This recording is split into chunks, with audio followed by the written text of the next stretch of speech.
한국 현대사 산책 1980년대 편 한 권. 1970년대 편에 이어서 80년대를 시작하는 첫 번째 이야기이다. 박정희가 사망하고 박정희가 키운 하나회를 중심으로 신군부가 정권을 잡는 이야기부터 시작된다.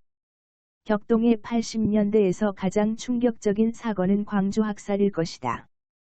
광주학살이라는 만행을 저지른 전두환 세력은 박정희 18년 독재가 낳은 사생아였다. 프로야구는 박정희 시절을 통해 보릿고개를 넘은 한국인들이 경제동물화되어 풍요의 길목으로 들어가는 과정에서 본격적으로 소비하게 된 오락여가 문화를 상징한다. 한국인은 6.25의 처참한 기억에 대한 한풀이를 원했다. 경제와 풍요로 한국의 정체성을 삼자는 한국인의 경제동물적 한풀이는 프로야구를 넘어서 서울올림픽으로 그 절정을 보여주었다. 오공 정권은 광주학살에 대한 기억을 지우는 일에서부터 노동자와 빈민을 탄압하는 일에 이르기까지 86 아시안게임과 88 서울올림픽을 원없이 악용했다. 광주학살은 서울올림픽으로 대표되는 국가주의와 경제제일주의 이벤트에 가려져 점점 잊혀진 역사가 되어갔다. 이 책에서 잊혀져 가는 광주학살과 신군부의 이야기를 살펴본다. K공작 1979년 10.26 사건으로 박정희가 죽자 전두환을 중심으로 한 신군부는 12.12 쿠데타를 일으켜 군권을 잡고 권력을 장악한다. 신군부에게 군부의 장악과 미국의 승인 못지않게 중요한 것은 국내 민심이었다. 신군부는 대대적인 여론 조작을 획책하였다. 신군부는 박정권 시절과는 달리 언론이 단지 침묵해 주거나 소극적으로 따라주는 것만으론 만족할 수 없었다. 그리하여 신군부는 이미 1980년 3월 중순 이전에 보안사 언론대책반을 통해 이른바 K 공작을 입안했다.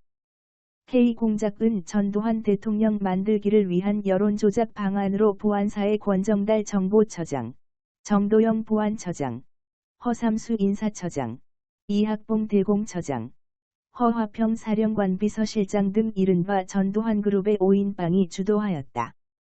지난 96년에 공개된 K공작 문건에 따르면 신군부는 7대 중앙일간지와 5대 방송사, 2대 통신사의 사장, 논설위원, 편집국장 등 94명을 한 단계 회유 대상자로 선정했으며 이 가운데 회유 정도가 양호한 이들을 2단계, 3단계로 넘겨 이들을 적극 활용한다는 등의 세부 계획까지 마련해 실천에 옮겼다.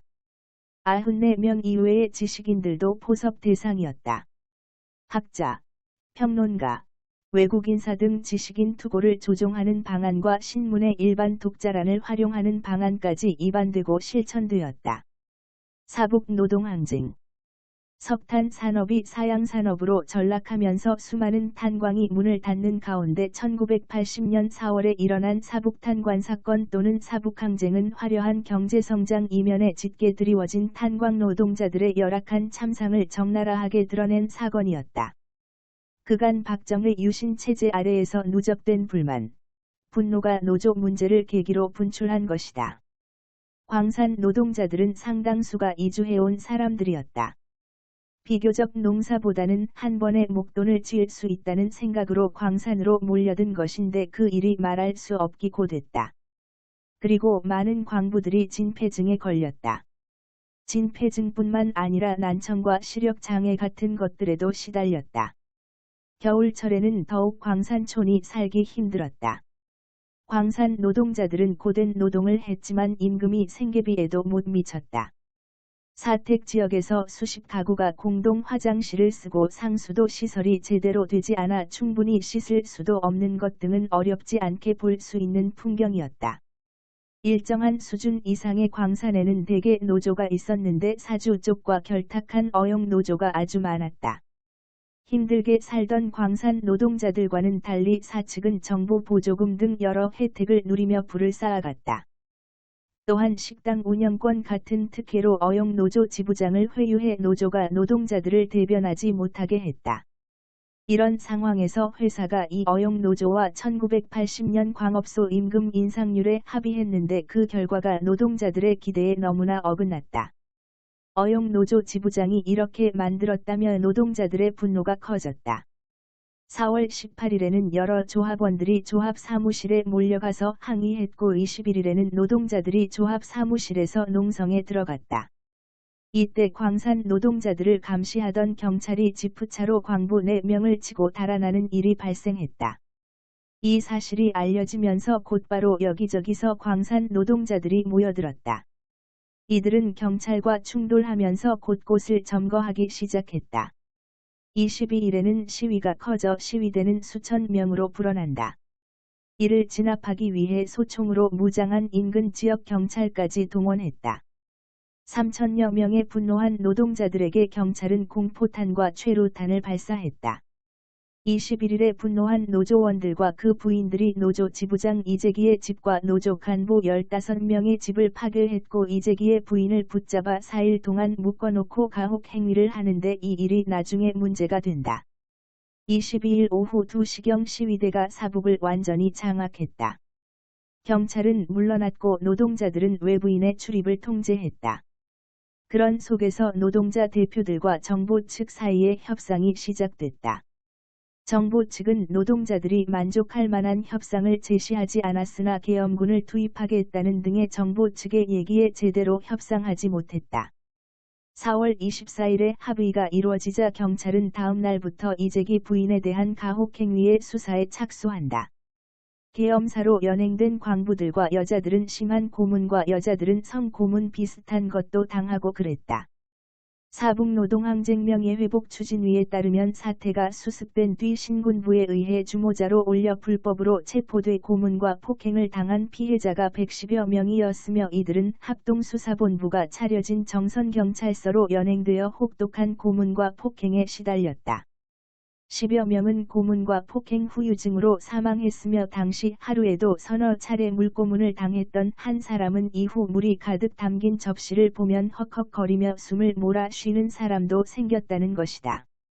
광부의 아내들에 대한 성고문도 가해졌는데 노크목은 사북 사건을 다룬 다큐멘터리 영화 먼지, 사북을 묻다에서 수사관들이 여자들을 홀딱 벗겨놓고 젖꼭지를 3개 잡아당겨 비틀고 겨드랑이 털은 물론 음모까지 뽑았다고 증언했다. 57 계엄 확대. 중동 순방을 급하게 마치고 최규하 대통령이 일찍 귀국하고 5월 17일 강요들을 국무회의에 소집한다. 주영복 국장방관은 현 계엄령이 전국으로 확대되었다고 발표한다. 밤 11시 40분. 신군부의 꼭두각시가 된 최규하는 정부 대변인인 문공부 장관 이규현을 시켜 5월 17일 21시를 기해 비상계엄을 전국으로 확대한다고 발표한다. 계엄사의 이름으로 발표된 포고령 10호에 의거해 18일 새벽부터 정치활동이 전면 중단되었고 정치 목적의 옥내외 집회 및 시위도 금지되었다. 그리고 대학에는 휴교령이 내려졌다. 17일 24시를 기해 계엄이 전국으로 확대된다는 사실과 검거할 블랙리스트 800여 명을 통보했다.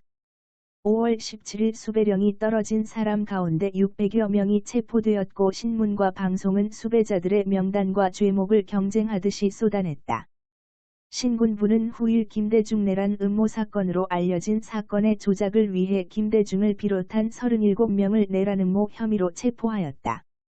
계엄사의 발표문은 김대중은 해방 직후부터 좌익 활동에 가담한 열성 공산주의자였으며 해외에서 북괴의 노선에 동조하는 반국가 단체인 한민통을 만들었으며 이들 불순분자들과 근래에도 접촉해 왔다고 주장했다.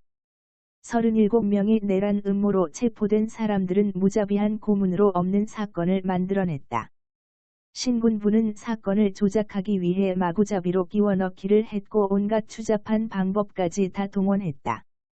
계엄령 선포 후 세상은 쥐 죽은 듯 조용해졌지만 광주에서는 시위가 계속되고 있었다. 신군부는 특전사 소속 7여단과 11여단 병력을 광주로 내려보냈다. 이른바 충정훈련으로 이미 인간 폭탄이 돼 있는 병력이었다. 17일 계엄 확대가 발표되고 2시간이 지난 후 전남대와 조선대 캠퍼스에 특전사가 투입되었다. 18일 오전 10시 휴교령이 내린 상태에서 전남대 정문 앞에 모여든 학생 100여 명과 무장 공수대원이 대치하였다. 공수부대의 잔인한 공격을 받은 학생들은 시내로 이동하고 공수부대는 시내로 투입되어 숨어있는 청년들을 두들겨 패고 나서 손목을 뒤로 하여 포승으로 묶고는 차에 던져 올렸다. 공수부대 병사들은 마음껏 모든 가능한 폭력을 행사하였다. 첫날부터 대검을 사용하고 지나친 폭력에 항의하는 노인들에게 욕을 해대며 무지막지하게 구타하고 여성들에게 폭행을 하고 옷을 찢고 심지어 젖가슴을 대검으로 난자하였다. 19일 오전 공수부대원들의 만행은 극에 이르렀다. 20일 오후부터는 화염 방사기까지 사용하였다. 5월 21일 오전 10시경 금남로에는 10만이 넘는 시민들이 모였다. 시민들은 일단 정오까지 공수부대를 시외곽으로 철수시키도록 하겠다는 약속을 믿고 기다리던 중이었다. 그런데 오후 1시경 건물 외부에 설치된 확성기를 통해 애국가가 울려 퍼지기 시작했고 이를 신호로 공수부대의 집단 발포가 시작되었다. 이 현장에서 최소한 54명의 사망자와 500명 이상의 총상자가 발생했다. 공수부대의 집단 발포 이후에 시민들도 총기류를 탈취하여 도청에서 대치하다 27일 새벽 4시경에 공수부대에 의해 진압된다. 이때 사망자는 대략 160 물결표 쌓인 400명 사이로 추정된다. 광주에서의 이러한 상황을 신군부는 외부로 알려지지 못하게 통제했다. 그리고 광주에서의 항쟁의 배후에 북배가 있는 것으로 사실을 왜곡했다.